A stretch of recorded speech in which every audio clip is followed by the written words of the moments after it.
पिछले वीडियो में हमने देखा वर्ण के भेद। वर्णों की संख्या कितनी होती है? हिंदी भाषा में कुल मिलाकर 46 वर्ण होते हैं, जिन्हें दो भागों में बांटा गया, स्वर वर्ण और व्यंजन वर्ण में। स्वर वर्णों में हमने पढ़ा वर्णों की संख्या 13 होती है। मैंने आप लोग को बताया कि व्यंजन वर्णों की संख्या 33 होती है, स्वर वर्णों की संख्या 13 होती है। तो 13 और 33 मिलाकर हिंदी भाषा में, हिंदी वर्ण में कुल 46 वर्ण होते हैं। वो 33 वर्ण व्यंजन वर्ण में होते हैं। व्यंजन वर्ण में 33 वर्ण होते हैं। कौन कौन से? क, ख, ग, घ, ङ, च, छ, ज, झ, ञ, ट, ठ, ड, ढ, ढ़, त, थ, द, ध, न, प, फ, ब, भ, म, य, र, ल, व, श, श, स, ह।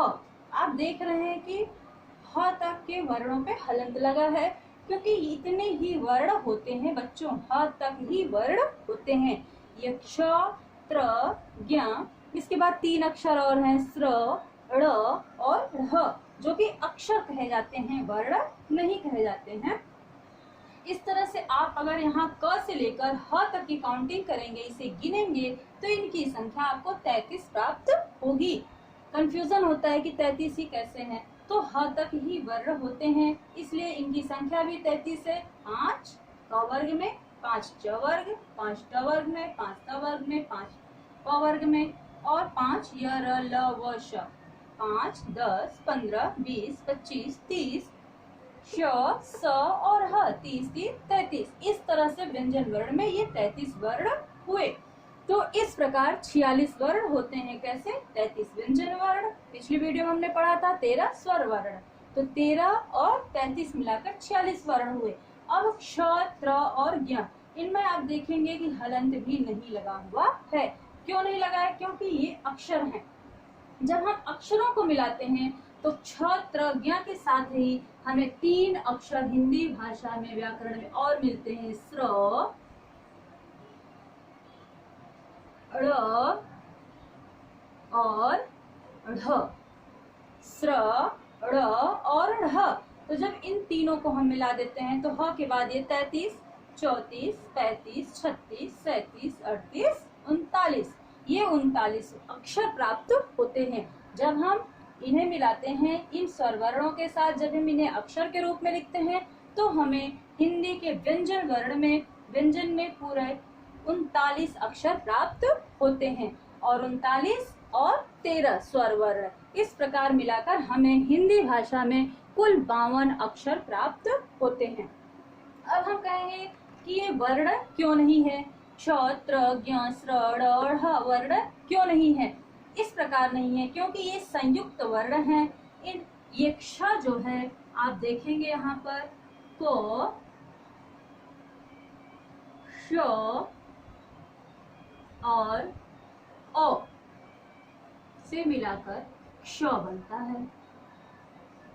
तो 3 वर्ण मिले इसमें। क्ष, ये एक 3 वर्णों के मेल से एक अक्षर बना है, ये क्ष, इसलिए इसे संयुक्त वर्ण कहते हैं। क्ष, त्र, ज्ञ और स्र, ये आपके संयुक्त वर्ण हैं। और ड़ और ढ जो है आपके ड और ढ के बिगड़े हुए रूप हैं। इनका सुविधा की दृष्टि से, हिंदी भाषा में सुविधा की दृष्टि से इनका प्रयोग किया जाता है उच्चारण के लिए या लिखने के लिए, इसलिए ये वर्णों में इनकी गिनती नहीं होती है, क्योंकि ये इसके परिवर्तित रूप यहाँ ड और ध ऑलरेडी हैं।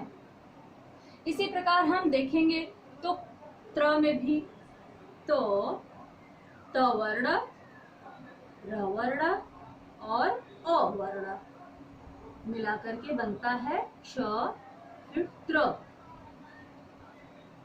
क्ष, क, श और अ मिलाकर क्ष बना, त, र और अ मिलाकर त्र बना, और र गया आपका ज्ञ और स्र।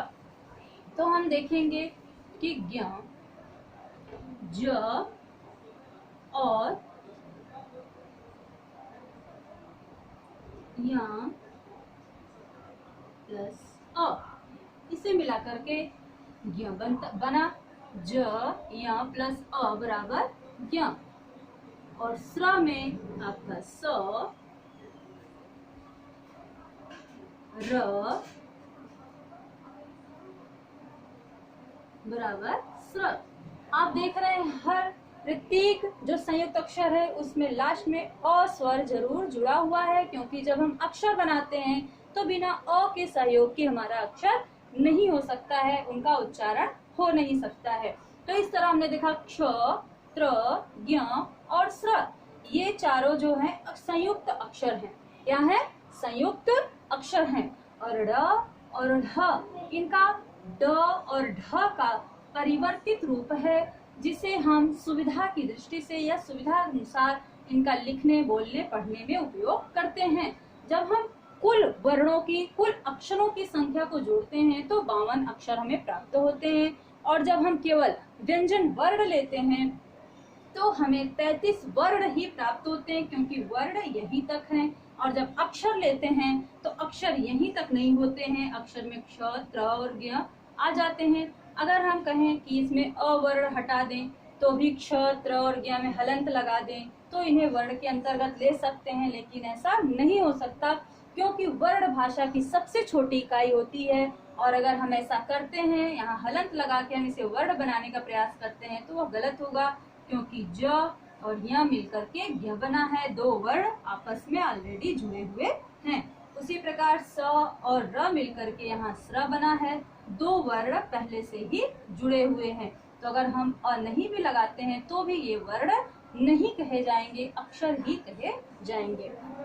इस प्रकार हमने देखा इस वीडियो में व्यंजन वर्ण, वर्ण जो हैं वो 33 होते हैं। और व्यंजन वर्णों में अक्षरों की संख्या जब पूछी जाती है तो वह कितनी हो जाती है? 33 में 6 और मिलाकर के 33, 34, 35, 36, 37, 38, 39, कुल व्यंजन वर्णों की संख्या 39 हो जाती है। और जब हम हिंदी भाषा में वर्णों की संख्या, कितने वर्ण होते हैं पूरा मिलाकर टोटल, तो हम देखते हैं 46 वर्ण होते हैं। और जब अक्षरों की संख्या पूछते हैं तो हम देखते हैं कि 52 अक्षर होते हैं। 33 कैसे हुए और 52 कैसे हुए, ये मैंने आपको बताया।